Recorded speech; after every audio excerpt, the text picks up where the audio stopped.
반갑습니다. 경자입니다. 이제 5월은 청약 종목이 한 종목 남았는데요. 청담글로벌입니다.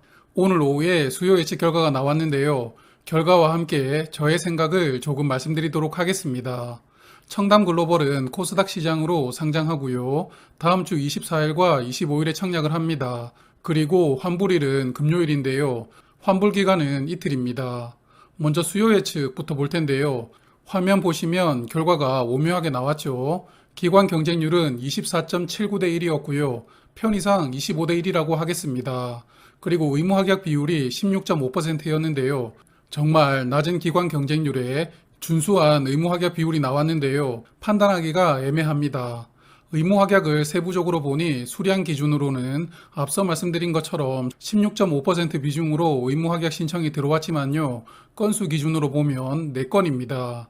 수요 예측에 참여한 기관 수가 176개인데요.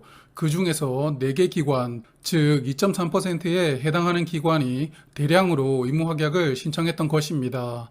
이렇게 건수 기준과 수량 기준의 비율이 차이가 많이 난다는 것은 좋지는 않은데요. 특정한 4개 기관만 청담글로벌에 대해서 긍정적으로 판단했다고 볼 수가 있기 때문에 의무 합격 비율이 16.5%이더라도 마냥 양호한 수준입니다 라고 말씀드리기가 조금 애매합니다. 여하튼 계속 보겠습니다. 이번에는 공모가인데요. 6,000원으로 결정되었습니다. 희망 하단 가격이 8,400원이었는데요. 무려 2,400원을 낮추었습니다. 공모가 신청 결과를 보면 참여 기간에 64%가 공모가를 희망 하단으로 써냈는데요. 그래서 참여한 기관 수도 적었고 참여했던 기관들도 대부분 공모가를 희망 하단 미만으로 써냈기 때문에 공모가는 6,000원으로 결정된 것으로 생각합니다. 그래서 모집 금액은 304억 원이 되었고요. 공모가 기준 시가총액은 1,275억 원입니다. 그리고 또 변화를 주었는데요. 일단은 모집 수량을 약 130만 주 줄였습니다. 우리 사주조합에 배정된 수량은 그대로 두고 일반 투자자에게는 약 152만 주, 기관 투자자에게는 약 342만 주가 배정되었는데요. 워낙 참여 기간 수가 적다 보니 일반 투자자에게 30% 비중으로 배정을 했습니다. 그리고 구주 매출도 전부 없어졌는데요. 그래서 이렇게 수요 예측 결과가 엉망으로 나오는 기업들을 보고 있으면 그냥 애초에 좀 이렇게 착하게 세팅을 하지 뭐 잘난 게 있다고 고집을 피우다가 이렇게 망신을 당하는지를 모르겠습니다. 여하튼 모집 수량도 줄었고 구주 매출이 없어진 것은 좋아졌다라고 생각을 합니다. 그래서 유통 물량도 덩달아 좋아졌는데요. 의무 합격 16.5%를 적용해보면 상장일 유통되는 물량은 456만 주입니다. 비중으로 22.2%인데 좋은 비중이죠. 공모가 기준 유통금액은 273억 원입니다. 유통금액도 가볍죠. 그리고 2대 주주인 쉬메이싱이 보호회수를 1년간 설정하면서 상장일에 물량을 유통시킬 수 있는 기존 주주는 재무적 투자자 한 곳이 보유한 물량 18만 주만 있게 되었고요. 청담글로벌은 상장일에 추가되는 물량도 없는 종목입니다. 상장일 유통 물량은 장점이라고 생각을 합니다. 주관사는 메인이 KB증권이고요. 약 106만 주 배정되었습니다. 일반 청약 한도는 3만 2천 주이고요. 풀 청약하시려면 증거금은 9,600만 원이 필요합니다. 수수료는 1,500원이고요. 서브 주관사는 대신증권인데요. 물량은 약 45만 주가 배정이 되었고요. 일반 청약 한도는 2만 2천 주, 청약 수수료는 2,000원입니다. 그리고 이번 청담글로벌은 청약 최소 수량이 10주이고요. 10주 청약하시려면 증거금으로는 3만 원 필요합니다. 그리고 이 종목도 환매 청구권은 부여되지 않았습니다. 그럼 청약에 참고할 만한 데이터 조금 말씀을 드릴게요. 작년부터 지금까지 상장한 종목 중에서 청담글로벌처럼 공모가를 하단 미만으로 확정한 종목의 수는 11종목입니다. 11종목은 작년 9월에 상장한 프롬바이오부터 올해 3월에 상장한 공구먼까지였는데요. 이들 11종목의 평균 기관 경쟁률은 63대 1이었고 의무 합격 비율은 1.3%였습니다. 청담글로벌과 비교를 해보면 청담글로벌이 기관 경쟁률은 낮지만 의무 합격은 꽤 높은데요. 이 11종목의 상장일 성적을 알아보았습니다. 시초가는 평균 1% 하락을 해서 시작을 하였고 종가는 8% 하락해서 마감했습니다. 그리고 상장일에 수익을 준 종목이 시초가 기준 4개였고 종가 기준으로는 3개였는데요. 그러므로 정리를 해보면 공모가를 낮게 확정했다 하더라도 평균으로는 상장일에 손실을 주었다. 하지만 11종목 중 3, 4종목은 수익이었다 이렇게 볼 수 있겠습니다. 상장일에 상승한 종목은 평균 시초가는 12% 상승을 했고요. 종가는 11% 상승했는데요. 반대로 상장일에 하락한 종목은 시초가는 8% 하락했고 종가는 19% 하락으로 마감했습니다. 그렇기 때문에 상승이 나온다면 평균 11% 정도 상승을 했다.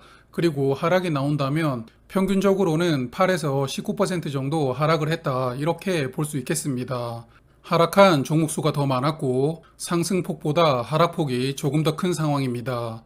그리고 제가 워밍업에서 청담글로벌과 유사한 사업 구조를 가진 기업으로 실리콘2를 말씀드렸었는데요. 이 실리콘2와 다시 한 번 더 비교를 해보겠습니다. 실리콘2의 오늘 기준 시가총액은 1,596억 원이었고요. 작년 순이익은 83억 원이었습니다. 그래서 PER을 계산을 해보면 19.2였는데요. 청담글로벌은 공모가 기준 시가총액은 1,275억 원이었고 작년 순이익은 59억 원이었지만 전환사채를 보통주로 전환하면서 생긴 비용들이 있습니다. 이런 비용들을 제외하면 86억 원이었는데요. 순이익 86억 원 기준으로 PER은 14.8이 됩니다. 유사 기업인 실리콘2와 비교를 했을 때 PER은 약 5 정도 낮은데요. 그래서 실리콘2와 비교를 해보면 청담글로벌의 공모가는 그래도 해볼만 하지 않나 생각이 됩니다. 그리고 1분기 실적으로 두 기업을 비교를 해보았는데요. 청담글로벌은 아직 분기 보고서가 나오지 않아서 투자 설명서에 있는 별도 재무제표 기준으로 실리콘2와 비교를 해보았습니다. 실리콘2의 1분기 실적은 매출액이 353억 원, 영업이익은 23억 원, 순이익은 20억 원이었고요. 청담글로벌은 매출은 503억 원, 영업이익은 29억 원, 순이익은 30억 원이었는데요. 실리콘2와 비교를 해보면 매출은 약 200억 원이 많았고 순이익도 10억 원 정도 많았습니다. 그래서 1분기 성적도 실리콘2보다는 조금 더 좋았다 이렇게 볼 수 있겠습니다. 청담글로벌은 중국의 화장품이나 유아용품 등을 판매하는 사업을 하고 있습니다. 화면 보시면 매출의 98%가 중국에서 나오고 있는데요. 그렇기 때문에 대중국 사업 비중이 굉장히 높은 기업입니다. 오늘 미국 바이든 대통령이 한국에 왔죠. 그리고 우리나라도 미국이 시작하려는 IPEF에 가입한다라는 발표가 나왔습니다. 이 단체를 중국이 굉장히 싫어하고 있는데요. 그러므로 중국이 향후 어떤 스탠스를 취할지는 모르겠지만 혹시 예전에 사드 때처럼 한한령을 다시 시작할 수도 있겠다라는 생각이 들었습니다. 제가 걱정한 상황이 발생된다면 중국하고만 사업을 하는 기업들에게는 상당히 어려운 상황에 직면할 텐데요. 청담글로벌에게는 이 부분이 잠재적 위험 요인으로 작용될 수도 있겠다라는 생각이 들었습니다. 그래서 정리를 해보면 장점으로는 공모가를 대폭 낮추면서 해볼만 해졌다 생각이 되었는데요. 유통 물량도 좋고 모집 수량도 줄이고 구주 매출도 없애면서 전반적으로 청약 환경이 개선되었다고 생각이 됩니다. 다만 공모가 하단 미만 종목도 데이터 상으로는 손실 종목이 더 많았고요. 그리고 청담글로벌이 상장하기 전에 IPEF 관련해서 중국이 어떤 메시지를 낼지를 모르기 때문에 이 부분이 저는 좀 크게 느껴졌는데요. 그래서 공모가가 6,000원으로 확정되었다는 것을 보고 청약을 해볼까 생각을 했지만 단점이 조금 더 크게 느껴지면서 저는 이번에도 청약을 패스하도록 하겠습니다. 청담글로벌이 중국 외에 다른 나라와도 사업을 했다면 충분히 청약해볼 만한 조건이었는데 좀 아쉽습니다. 청담글로벌은 6월 7일 화요일에 상장할 예정입니다. 최근 청약했던 대명에너지도 주가 흐름이 좋고 오늘 상장한 가온칩스도 저는 아침에 낮은 가격으로 보내주었지만 오후에는 급등하면서 마무리가 되었는데요. 갈수록 공모주 투자 난이도가 올라간다라는 생각이 듭니다. 더 찾아보고 공부하면서 트렌드를 잘 읽어봐야 될 것 같습니다. 그럼 주말 멋지게 보내세요. 오늘도 감사합니다. 주말 즐겁고 행복하게 보내세요.